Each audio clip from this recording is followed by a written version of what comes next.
Hello viewers, welcome back to my channel blog with Neha. তো আমার চ্যানেলে আরও একটা নতুন ভিডিওতে জানাই সকলকে অনেক ভালোবাসা ও ওয়েলকাম। তো কেমন আছো তোমরা সবাই? আশা করি তোমরা সবাই অনেক ভালো আছো, সুস্থ আছো, আর আমিও ভালো আছি। তো দেখো আজকে যেমনটা দেখতে পাচ্ছ, তো ব্লগটা আমি রেডি হয়েই শুরু করেছি আর রাস্তায় বেরিয়ে পড়েছি এখন। কারণ হচ্ছে আজকে তোমাদের দাদাভাইয়ের সাথে যাব নিউ মার্কেট। তো সেই জন্যই আমি রুম থেকে বেরিয়েছিলাম আর তোমাদের দাদাভাই স্টেশনে ওয়েট করছে, মেট্রো স্টেশনে। তো আজকে যাব বলতে নিজেদের জন্য কিছু কিনতে নয়, আমাদের পুচকার জন্য, মানে দাদাভাইয়ের ছেলের জন্য বলতে। তোমাদের দাদাভাইয়ের হচ্ছে দাদার ছেলে, যারা অন্নপ্রাশনের ভিডিওটা দেখেছো তারা তো অবশ্যই জানো। তো দেখো এখানে ফার্স্টে আমি পৌঁছে দেখি তোমাদের দাদাভাই হচ্ছে টিকিট কাটছে। টিকিট কাটা হয়ে যেতে আমরা চলে গেলাম ওপরে।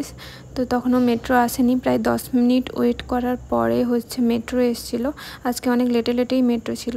তো দেখো তোমাদের দাদাভাইকে আমি নিচ্ছিলাম ও মেট্রোতে যখন ছিল। দেখো ফাইনালি নেমে গেছি আর মার্কেটেও পৌঁছে গেছি, নিউ মার্কেটে। তো বাচ্চাদের যেখানে শপিং মলটা আছে সবটা আছে, তো ওইখানে গেছিলাম, মানে মান্যবরের উল্টো দিকে। ওইখানে গেছিলাম বাচ্চাদের জিনিসপত্র দেখতে। আর এই যে দেখো এই দুটো দোলনা ছিল, যে কাঠের দোলনাটা কিন্তু ভীষণই কিউট ছিল, ওটার ভিডিও আমি বানিয়েছিলাম কিন্তু এখন আমি পাচ্ছি না, কেন জানি না। আর বাচ্চার তো বিভিন্ন ধরনের খেলনা ছিল, ভীষণ কিউট। তো ওখান থেকে আমরা একটা ব্যাগ কিনেছিলাম। ব্যাগ কিনে নেওয়ার পরে তারপরে দেখো এখানে জুতো দেখতে এসেছিলাম ওর জন্য। জুতোগুলো অনেক, দেখো অনেক ভীষণ ধরনের জুতো ছিল, অনেক কিউট জুতো ছিল। কিন্তু আলটিমেট আমরা জুতো কিনিনি, ওই ব্যাগটা নিয়ে এসেছিলাম। তো জুতো আর কেনা হয়নি, তো ভাবছিলাম যে পরে কেনা হবে, তো সেই জন্যই আর কেনা হয়নি।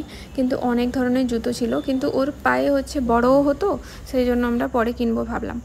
তো যাই হোক, তারপরে দেখো খেলনা দোকানে চলে এসেছি। এই যে কথা বলার যে ক্যাকটাসগুলো, ওইগুলো একটা নিয়েছিলাম। তারপরে সোজা চলে এসেছিলাম হচ্ছে খাবার দোকান থেকে একটু খাবার নিয়ে তারপরে পৌঁছে গেছিলাম রুমে এসে দেখো দোকান থেকে কিনেছিলাম চিলি চিকেন আর হচ্ছে পরাঠা। তো চিলি চিকেন পরাঠা খেয়ে নিলাম। তারপরে তো শেষে একটা আইসক্রিম তো খেতেই হয়, আমার ফেভারিট, তো ভ্যানিলা স্ট্রবেরি আইসক্রিমটা নিয়েছিলাম। নিয়ে হচ্ছে এটাই ছিল আজকের ভিডিও। তো ভিডিওটা ভালো লাগলে একটা লাইক করো, কমেন্ট করো আর শেয়ার করে দিও। চলো দেখা হবে নেক্সট ভিডিওতে, ততক্ষণ সবাই সুস্থ থেকো, ভালো থেকো, টাটা।